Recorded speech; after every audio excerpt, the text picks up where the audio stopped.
तर दरम्यान जंतर मंतरवर आज सकाळी नेमकं काय झालं आणि त्यावर आपण एक नजर टाकूयात ग्राफिक्सच्या माध्यमातून। तर आपण बघतोय जंतर मंतरवर आज सकाळी काय झालं। तर पहाटे 6 वाजता दिल्ली पोलिसांनी एक गुप्त बैठक घेतली। ही गुप्त बैठक अत्यंत महत्त्वाची होती, कारण पोलिसांना देखील हे आंदोलन आपण या ठिकाणी सोनम वांगचुक यांना ताब्यात घ्यायला जातो हे माहित नव्हतं। साध्या विषयातील खाकी वर्दीतले पोलीस आंदोलन स्थळी यावेळेस आले।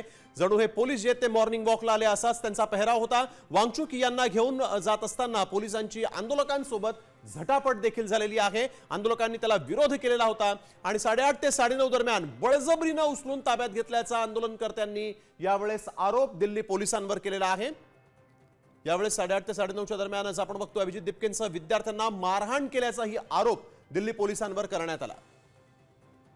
सोबतच सकाळी 10:30 वाजता सोनम वांगचुक यांची पत्नी गीतांजली जे या रुग्णालयात पोहोचल्या सोनम वांगचुक यांच्या प्रकृतीची माहिती घेण्यासाठी। त्यानंतर 10:30 वाजता वांगचुक यांच्या संमतीशिवाय उपचार न करण्याची मागणी करण्यात आली होती।